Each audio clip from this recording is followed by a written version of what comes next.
Buenos días, hoy vamos a realizar una sesión sobre ecografía y seguridad y precisión en el cuidado de enfermería. Lo primero es determinar qué es la ecografía y no es más que una toma de imágenes diagnósticas a partir de los ecos obtenidos con la emisión de ondas de ultrasonido. A esto se le denomina ecografía clínica, que es la exploración mediante ultrasonidos que realizamos al lado del paciente y lo podemos encontrar en la bibliografía con distintos nombres.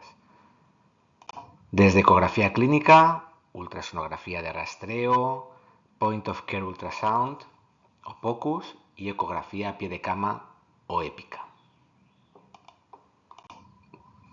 ¿Y cómo veremos las imágenes cuando las obtengamos? Básicamente la veremos de 6 formas.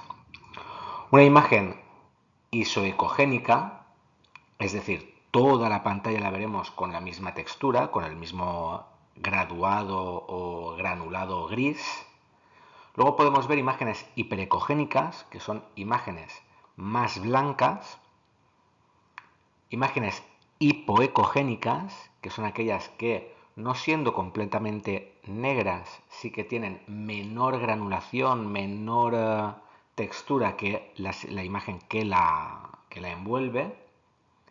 Luego tendremos imágenes heterogéneas, donde comprobaremos que hay dentro de una misma estructura diversos tipos de imágenes, hiperecoicas, anecoicas, hipoecoicas.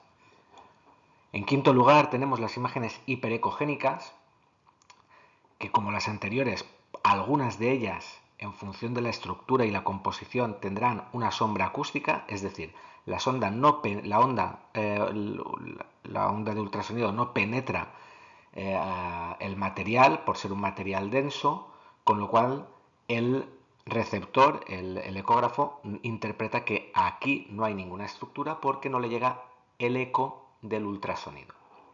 Y a la inversa, tendremos imágenes anecoicas, habitualmente estas son compuestas de líquido, no nos dirá el ecógrafo qué líquido es, pero sí que es líquido, agua, sangre, donde lo veremos de color negro pero con un refuerzo posterior. Luego hay que diferenciar qué tipo de sondas podemos usar o tenemos en un ecógrafo. Sondas hay de muchos tipos, pero básicamente en el servicio de urgencias tenemos 3 sondas distintas. La sonda lineal, la sonda curvilínea o convex y la sectorial. Cada una de ellas tiene unas características y unos usos distintos.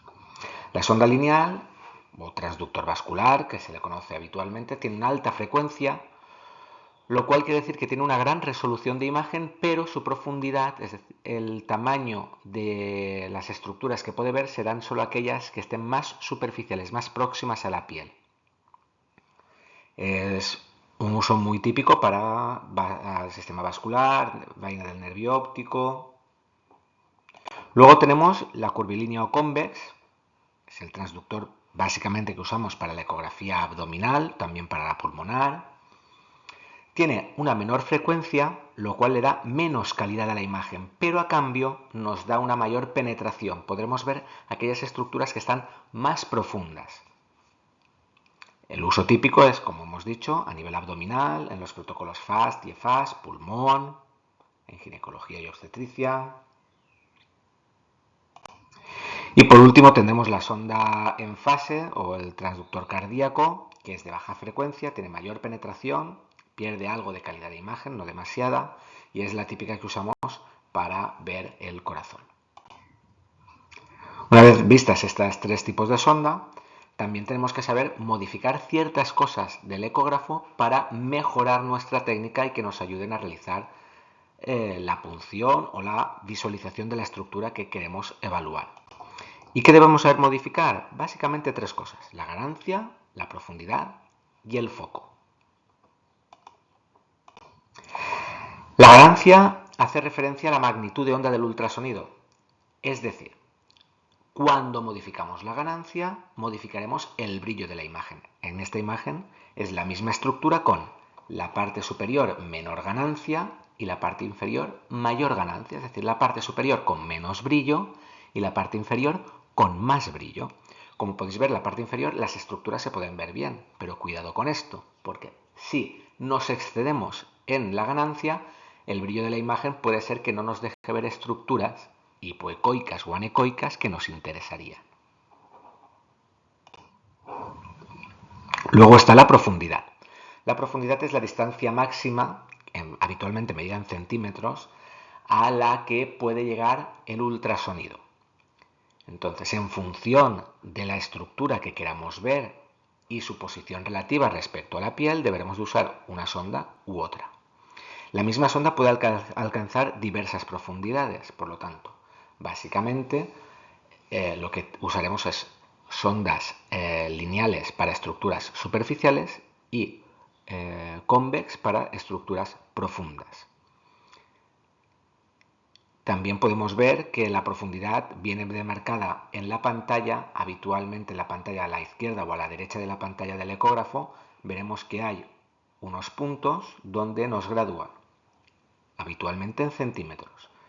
1, 2, 3, 4 y dentro de entre el 0 y el 1 nos determina también pues, medio centímetro, 1,5 centímetros, de forma que siempre sabremos a qué profundidad está el tejido que estamos estudiando. Y por último hay que saber modificar el foco. El foco es el punto donde el ecógrafo nos puede dar una mayor resolución y nitidez de la imagen y lo podemos escoger dentro de la profundidad, pero a cambio perderemos resolución en el resto de estructuras. Habitualmente el foco lo debemos situar en aquella zona que estamos estudiando. En esta imagen de aquí podéis ver la estructura abdominal, donde tienes la aorta, vesícula, y aquí nos determina la profundidad, puede llegar hasta 15 centímetros en esta imagen. El foco, que habitualmente está dentro de la línea de la profundidad, marcada con una pequeña flecha, en este caso es un triángulo. Y a la derecha podéis ver la frecuencia de la sonda, la ganancia general, ¿de acuerdo? Y así es como ver exactamente lo que tenemos en pantalla. ¿Qué posiciones de la sonda podemos colocar? La sonda se puede colocar en muchísimas posiciones distintas, pero nosotros básicamente nos vamos a centrar en dos posiciones, que serán aquellas que tengan la relación del transductor con la vena o la estructura que estamos viendo y la relación del transductor con la aguja que usemos si vamos a realizar una técnica. Vayamos a la relación del transductor vena, lo que determina el tipo de imagen que vemos en pantalla, habitualmente de la estructura que estamos visualizando. Y hay dos tipos básicos. El plano transversal, que es el que tenéis marcado aquí en A, donde veremos cortada transversalmente la imagen, en este caso es una carótida y una vena yugular interna. Y el plano longitudinal, donde pasamos de verlo desde una vista transversal a longitudinal, a todo lo largo de la estructura, donde vemos que las estructuras, la arteria carótida y la yugular interna, las vemos en esta posición. Después, la otra relación es la relación del transductor con la aguja. Nos determinará la posición de la aguja respecto al transductor y, por tanto, en cómo veremos la imagen de la aguja. Tenemos abordajes fuera de plano y abordajes en plano. El abordaje en plano básicamente suele ser el longitudinal y el de fuera de plano el transversal. ¿Cómo veremos en fuera de plano la aguja? No la veremos, o como mucho veremos un punto brillante que se mueve y moviliza las estructuras que estamos viendo. En un corte transversal veríamos cómo hay un puntito blanco que intenta empujar la pared de la yugular para penetrar en ella, pero no veremos qué trayectoria está siguiendo.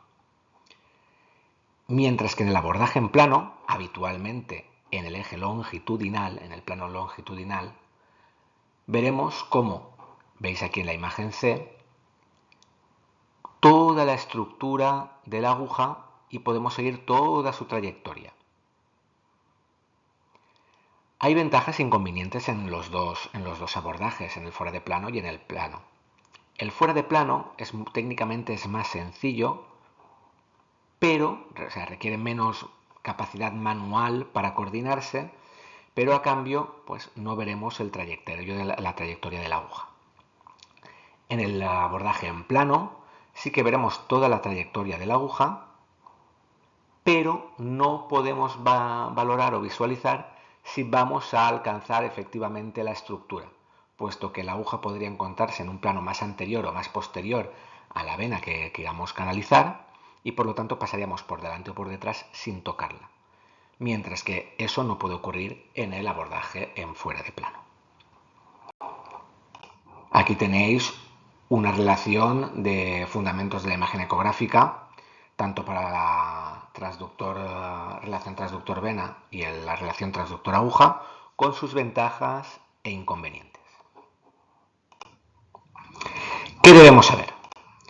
Pues consideramos que la enfermería de la especialidad de urgencias y emergencias tiene mucho que aportar con el uso del ecógrafo y básicamente, siendo esto básicamente para ayudar al paciente, tenemos tres usos.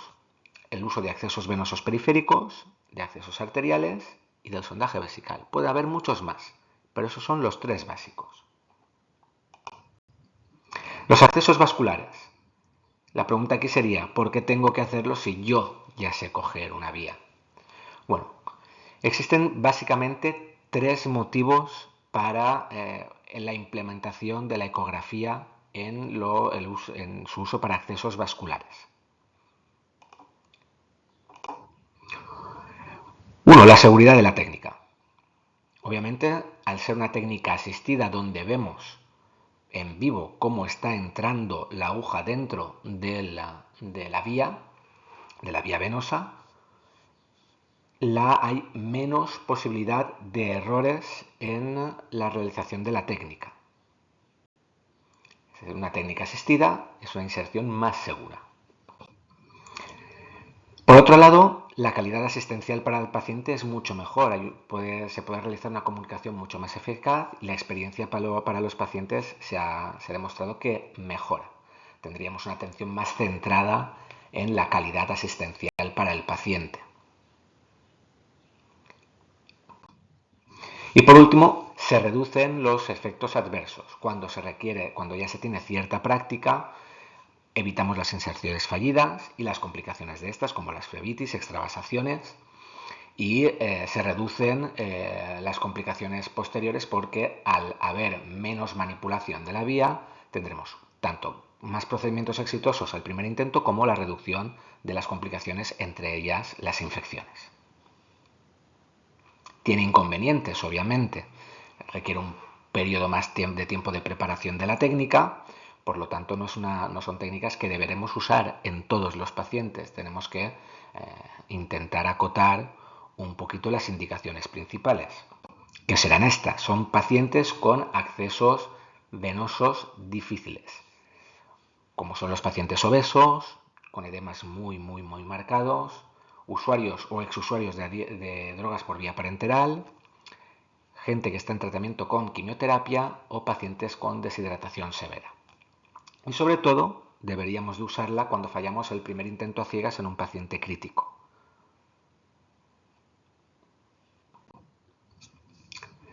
Y ahora la pregunta sería, ¿de acuerdo? ¿Y cómo diferenciamos una vena de una arteria? En el caso de accesos venosos. Pues la vena tendrá compresibilidad, mientras que la arteria no suele ser compresible. Aquellas arterias que son muy superficiales y pequeñas sí que son compresibles con la suficiente fuerza, pero a priori cuando se emite cierta fuerza de compresión con la sonda sobre la estructura, veremos como la vena se deforma y colapsa con mucha facilidad, mientras que la arteria se resiste. Luego veremos que visualmente se puede ver que la diferencia entre la vena y la arteria es que la vena no es pulsátil, porque no tiene pulso, no tiene presión en su interior, mientras que la arteria sí que tiene una presión suficiente, que es la transmisión del latido cardíaco a través de todo el sistema, y por lo tanto veremos esa pulsatilidad en la arteria que en la vena no es posible. Podemos confundirnos porque las venas pueden tener cierto movimiento y al ser mucho más laxas y habitualmente estar cerca de una arteria, en las arterias aquellas donde el pulso arterial sea muy fuerte, sí que puede haber cierta transmisión de esa vibración a la vena y parecer que también pulsa, que también late la vena. Pero esto lo podemos luego comprobar valorando la pared de la estructura. Normalmente la pared de la vena suele ser muy fina, mientras que comparada con la arteria que tenga más cercana veremos que suele tener una pared gruesa, es decir, mucho más blanca. Aparte de eso, algunos ecógrafos también tienen la detección de Doppler. El Doppler lo que es un efecto físico que nos determina es la existencia de flujo y de movimiento dentro de una estructura, en este caso la vena o la arteria. Cuando ponemos el Doppler sobre la arteria veremos que el Doppler hace un efecto pulsado, aparece y desaparece, mientras que la vena, el Doppler tiene un efecto lineal, es un flujo constante que no se modifica, no hay variaciones en la presión. No todos los ecógrafos lo tienen. En nuestro servicio los dos mejores ecógrafos sí que lo tienen. Hay otro pequeño más portátil que no tiene esta opción.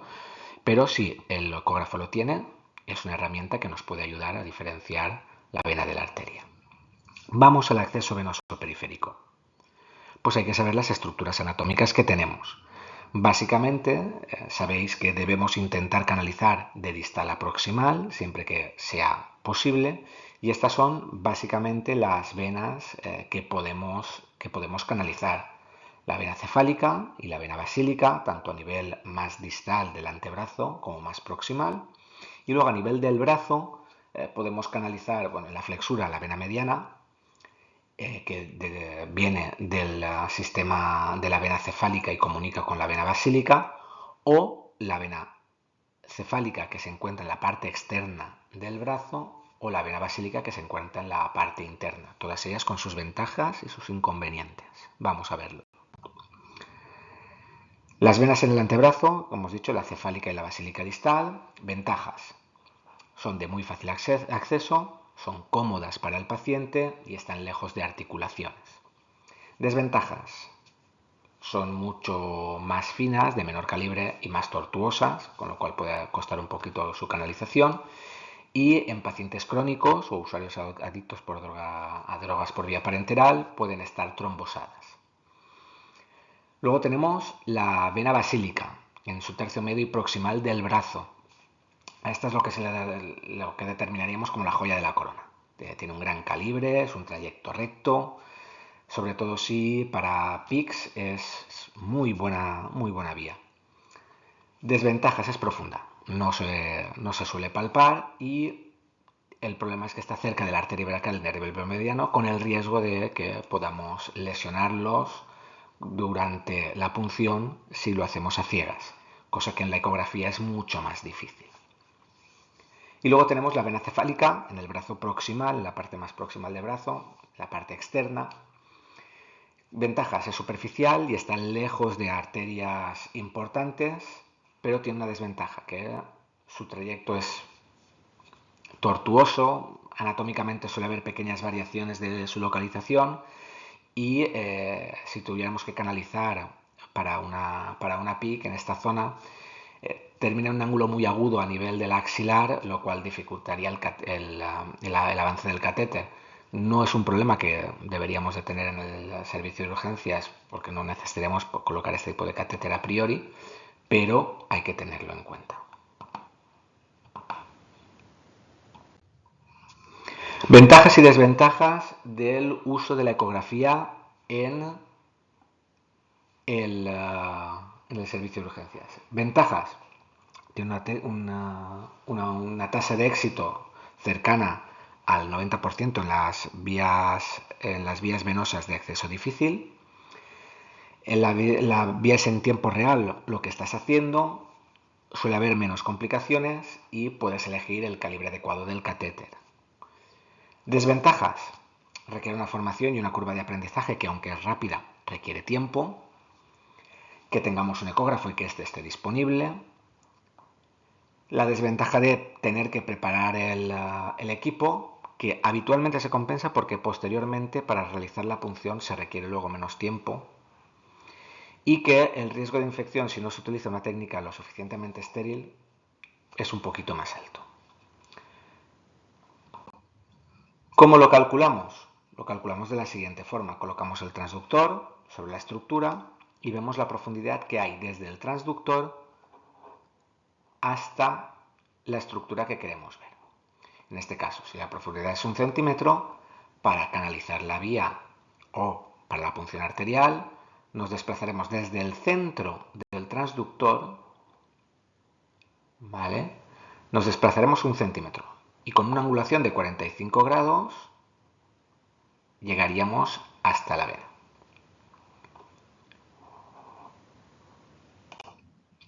Para la gasometría arterial ecoguiada tenemos las mismas estructuras, la arteria braquial, la arteria radial.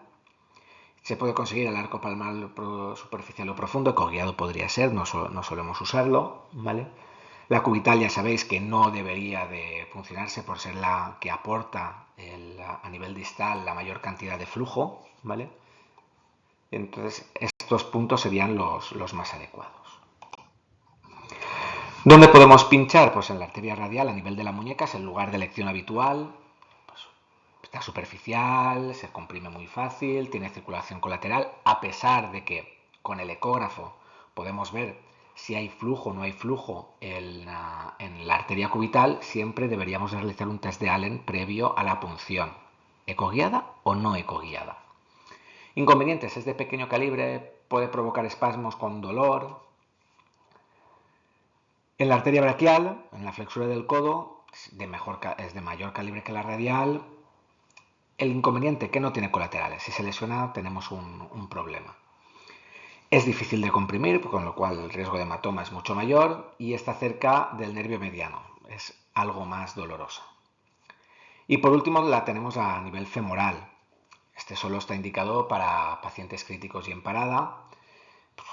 La ventaja es fácil de localizar, incluso si no hay pulso. Tiene un gran calibre, pero es una zona sucia, con un riesgo de infección mayor, de hematoma retroperitoneal y tiene una arteria que puede estar más profunda, que puede dificultar un poquito la técnica ciegas. Ecoguiada no deberíamos de tener este problema. Ventajas, el éxito prácticamente es del 100%. Se genera menos dolor porque habitualmente tenemos menos pesca, no buscamos la arteria, sabemos dónde está y vamos a por ella. Y suele evitarse la punción venosa accidental. Hay menos resultados falsos. Desventaja, requiere una asepsia y el pulso a veces se palpa más que se ve la arteria en arterias muy pequeñas. La técnica es exactamente la misma. Y vamos al sondaje vesical. ¿Cuándo está indicado el sondaje vesical? Pues está indicado cuando se detecta un globo vesical en pacientes anúricos o con retención. ¿Cómo veremos la imagen? Pues veremos una imagen anecoica, completamente negra, con un refuerzo posterior, porque el líquido hace que siempre en la parte posterior, más distal, más profunda, haya un refuerzo. Y deberemos medirlo en transverso y longitudinal. Ventajas. Evitar sondajes innecesarios. Es decir, si la vejiga está vacía, el problema está en la producción, no hay una retención. Es más cómodo para el paciente. Evita el riesgo de infección por poner una sonda cuando no había un globo vesical y por lo tanto la incomodidad del paciente. Y permite guiar el sondaje en casos difíciles porque podemos confirmar de forma rápida y no invasiva que la sonda está en su sitio mediante la visualización del globo, del balón de la sonda. Desventajas. Si queremos calcular el volumen, es un volumen aproximado, no es exacto. Y la obesidad o las cirugías pueden dificultar la visión de las estructuras. Así es como veríamos un balón de la sonda cuando realicemos una ecografía. Y ahora es momento de ponerlo en práctica. Todo lo que no se usa se pierde y esta sesión solo tiene su sentido cuando la reforzamos con la práctica diaria. Inicialmente no en todos los pacientes, solo en aquellos pacientes que necesitemos mucha ayuda y según vayamos teniendo habilidad, esto puede ampliarse a muchos más pacientes. Recordad, a priori solo para pacientes, en el caso de accesos venosos, aquellos pacientes DIVA o con una dificultad para el acceso de vía venosa. Ahora ya sabéis cuál es la importancia y la necesidad de que el personal de enfermería use las técnicas ecográficas para mejorar la calidad asistencial y disminuir los efectos adversos. Muchas gracias.